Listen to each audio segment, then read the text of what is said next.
নমস্কার বন্ধুরা, কেসি কিচেনে সবাইকে স্বাগত। আজ আমি নিয়ে এসেছি মূলো শাকের একটা রেসিপি। মূলো শাক ফেলে না দিয়ে যদি এইভাবে আমার মতো তরকারি বানিয়ে নেন তো খেতে ভীষণ সুস্বাদু লাগে। আর কচি কচি মূলো শাক এখন তো প্রায়ই আমাদের আসছে বাজার থেকে। তো চলো দেখে নিই আমি কিভাবে বানাচ্ছি। দেখো, আমি কিছুটা কচি মূলো শাক নিয়েছি, সেটাকে প্রথমে খুব ভালো করে ধুয়ে নিয়েছি। ধুয়ে নেবার পরে দেখো এইভাবে ছোট ছোট করে কেটে নিয়েছি। কেটে নেবার পরে এর মধ্যে 1 চামচের মতো নুন দিয়ে দিলাম। নুন দিয়ে শাকটাকে খুব ভালো করে একটুখানি চটকে চটকে মেখে নিতে হবে। মেখে নিয়ে এটাকে আমি প্রায় 15 মিনিটের মতো ঢাকা দিয়ে ওইদিকে রেখে দিলাম। তারপরে দেখো 15 মিনিট পরে ঢাকা খুলে আমি দেখাচ্ছি আমার কতটা নরম হয়ে গেছে মূলো শাকটা, তারপরে কতটা জলও বেরোচ্ছে।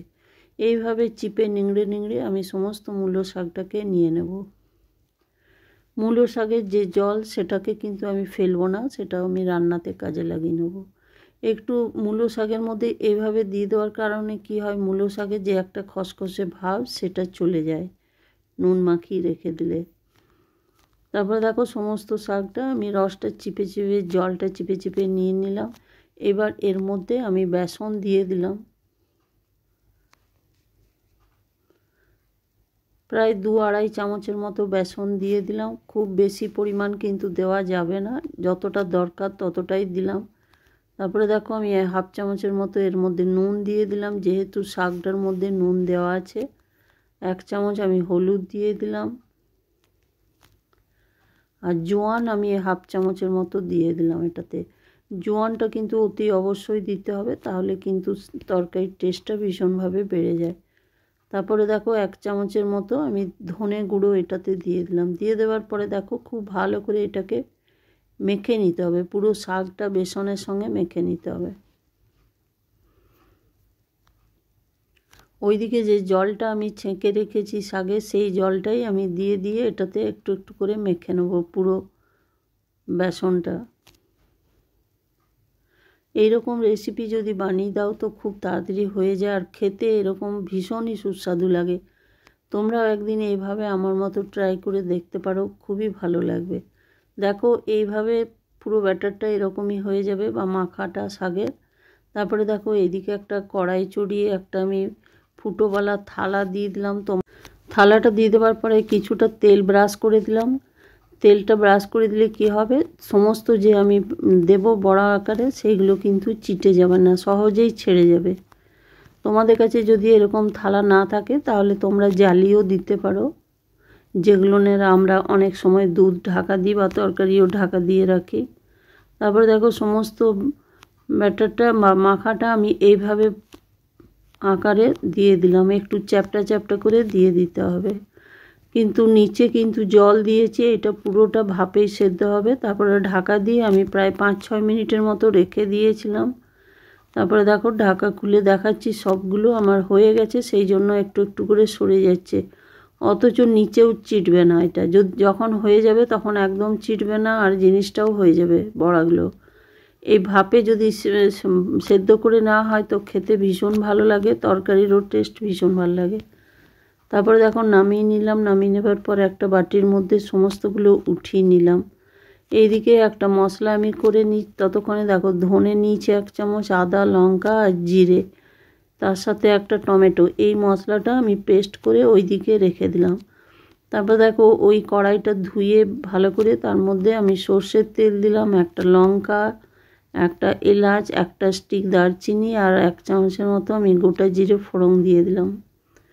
ফোড়নটা বেশ ভালো করে কিছুক্ষণ নেড়ে নিতে হবে, কয়েক সেকেন্ডের মতো নেড়ে নিলাম বা ওইটা ভেজে নিলাম। তারপরে ওইদিকে যে মশলাটা বেটে রেখেছি, বেটে আমি একটা বাটির মধ্যে উঠিয়ে নিয়েছিলাম, সেইটা আমি দিয়ে দিলাম। মশলাটা তেলের মধ্যে দিয়ে দেওয়ার পরে বেশ ভালো করে কিন্তু সেটাকে কষে নিতে হবে। এরই মধ্যে দেখো আমি পরিমাণ মতো নুন দিয়ে দিলাম, 1 চামচ হলুদ দিয়ে দিলাম,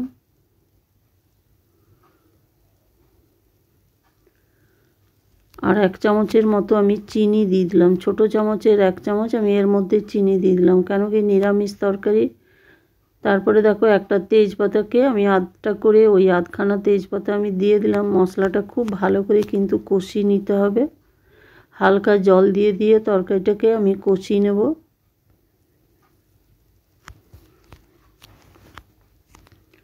তোমরা তো মূলো শাক অনেক রকমভাবে খাও, ভাজা খাও বা নানা রকমভাবে বানিয়ে খাও, চচ্চড়ি খাও। একদিন এইভাবে আমার মতো ট্রাই করে দেখো, খেতে ভীষণ ভালো লাগে। ভাত, রুটি বা পরোটা সব জিনিসের সাথেই খেতে ভীষণভাবে ভালো লাগে। দেখো মশলাটা আমার অনেকক্ষণ ধরে কষছি, কষা প্রায় হয়ে এসছে আমার। এবার আমি মিক্সির জারটা ধুয়ে কিছুটা জলটা দিয়ে দিলাম। জলটা দিয়ে দেওয়ার পরে আরও কিছুটা নর্মাল জল আমি এর মধ্যে দিয়ে দিলাম। তবে ওই বড়াগুলো কিন্তু বেশিক্ষণ সেদ্ধর প্রয়োজন পড়বে না, বেশি সেদ্ধ করলে কিন্তু ভেঙে যাবে। সেই জন্য জলটা ভীষণই আমি কম পরিমাণ দিলাম। দেখো ঢাকা দিয়ে আমি 3-4 মিনিটের মতো রেখে দিলাম। তারপরে ঢাকা খুলে ওই বড়াগুলো আমি এটার মধ্যে দিয়ে দিলাম।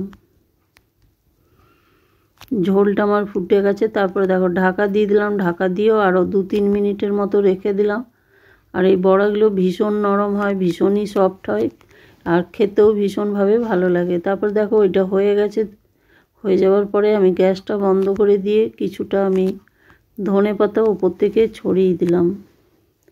তারপরে দেখো ঢাকা দিয়ে স্ট্যান্ডিং টাইমে রেখে দেওয়ার পরে দেখো ঢাকা খুলে দেখাচ্ছি কত সুন্দর আমার তরকারিটা হয়েছে। আমার রেসিপি যদি তোমাদের ভালো লেগে থাকে তো লাইক, শেয়ার ও কমেন্ট অতি অবশ্যই করে দিও। নতুন বন্ধুদের সাবস্ক্রাইব করার অনুরোধ। তোমরা সকলে ভালো থেকো, সুস্থ থেকো। ফিরে আসছি পরের কোনো রেসিপি নিয়ে। ধন্যবাদ।